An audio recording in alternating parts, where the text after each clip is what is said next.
Hello there. Welcome back to the Smallville Retrospective. I'm Scotty. You're not. We're on season 5, episode 20. Oracle. That's right. Oracle. And no, Barbara Gordon is not here. It's not that kind of Oracle. This was a good episode. I gotta tell you, this is the best episode we had since Reckoning. I gotta tell you. Because we're actually heading full force into this finale. We're actually starting to care about the storytelling. And it's not a bunch of filler towards the end of the season. Yes. So, it's Clark's birthday. Yes, Clark's birthday, and he sees Jonathan, who tells him he must kill Lionel Luthor. Meanwhile, Lex tells Lana what he's been up to and trying to do. Yeah, that's our plot. So yeah, it's Clark's birthday. This is the second time we've done that. Before the finale, it's his birthday. I don't know. I never really cared to do that before, but now it's his birthday. And he comes in the house, and the ladies of his life say happy birthday to him. Actually, there was one. There was one season. It was it season 2 or whatever it was, where Lana showed up with the cake and they smooched. Yeah, before the season finale, or what was season finale, I think.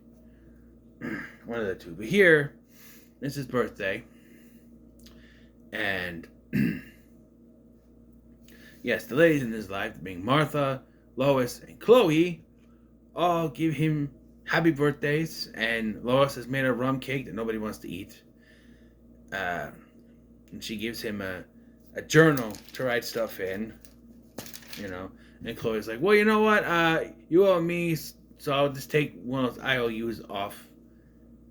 And then he gets a card that has his dad's handwriting on it, Jonathan's handwriting, and it's 2 tickets to the Michigan Wolverines baseball game.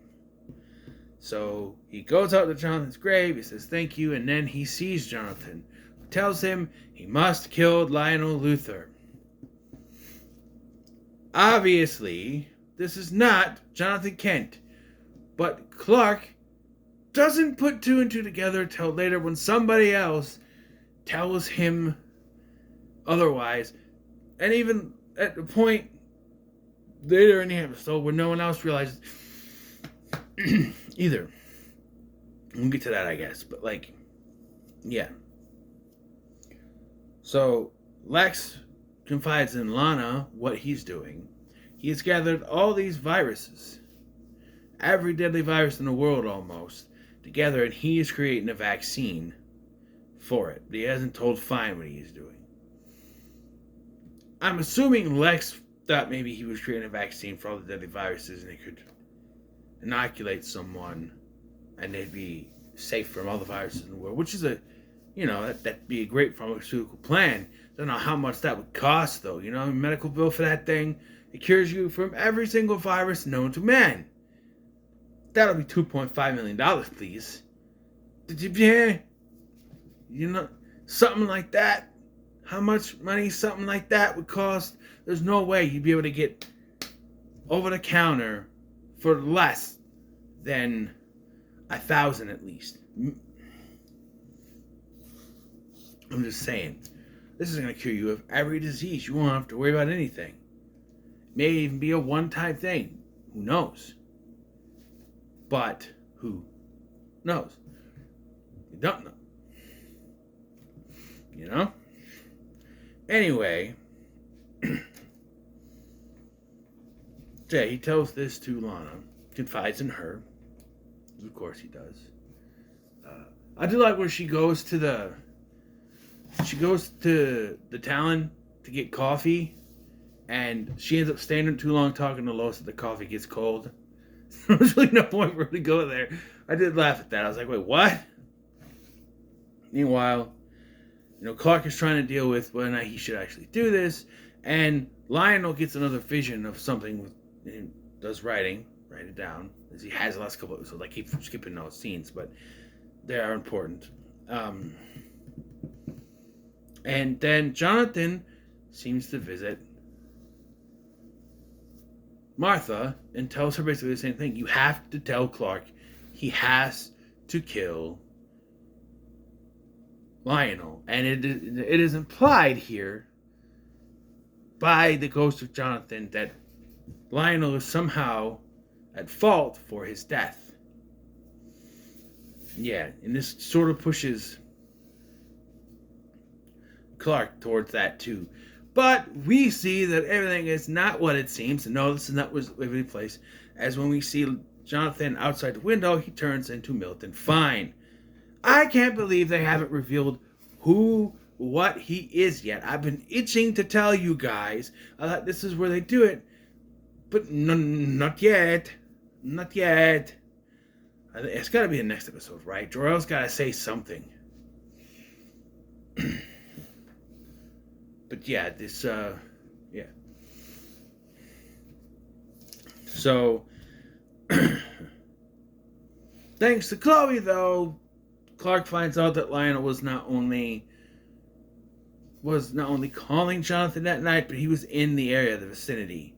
And they come to the conclusion that he was there that night things happened. Remember, Lionel, he made sure nobody knew he was there. The piece of paper he was offering. Yeah. And,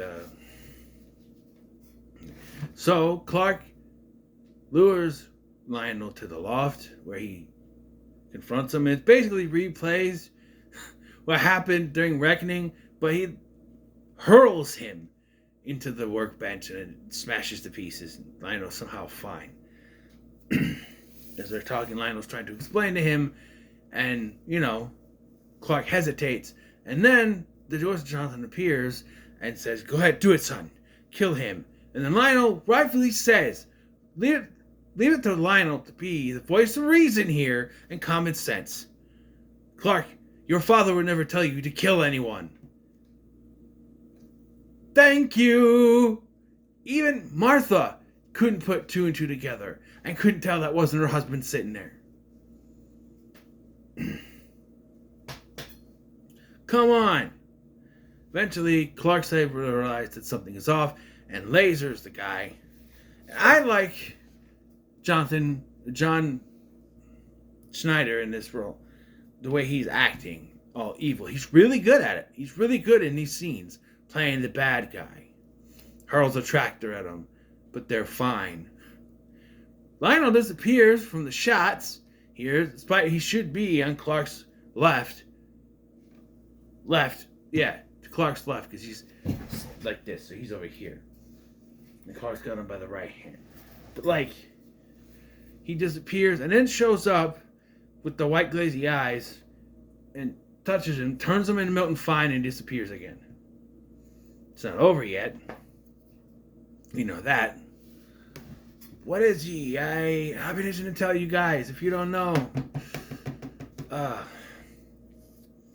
Here's a hint. He is a classic Superman villain. I'll just say that. But, yeah, so then Lionel confides, "Yes, I was here. I was trying to warn him."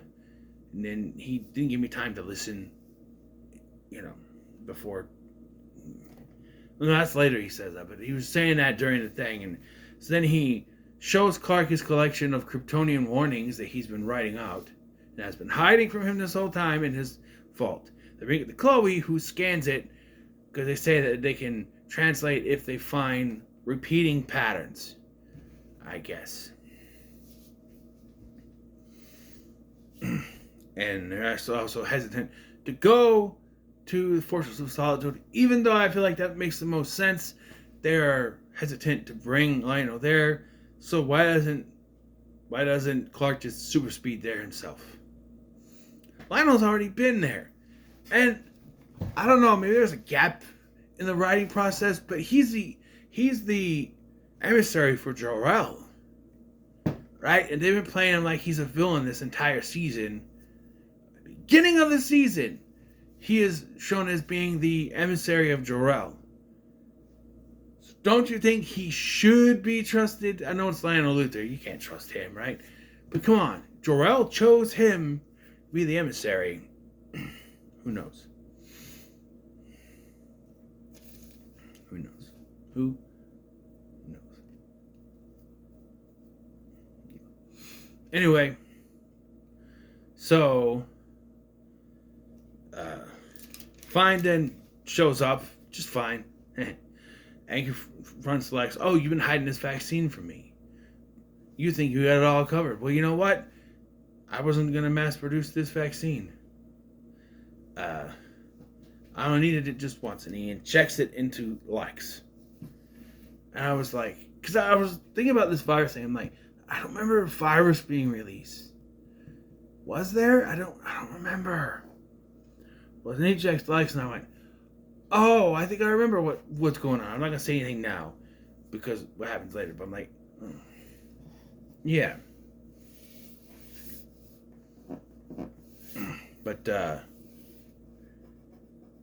so they find the best way to get to Lex is through Lana. But Clark thinks the best way is to snoop through her stuff. Why not have Chloe go with him and say, hey, we think Lex is up to something bad that has to do with viruses, and we need to talk to him. Coming from Chloe, with Chloe there, it should be easy. But no, they decide to have Clark rifle through her stuff, and then he says something like that, and then he gets there, saves Lex, even though it's not over yet, you know that. And yeah, then we get some closing scene stuff.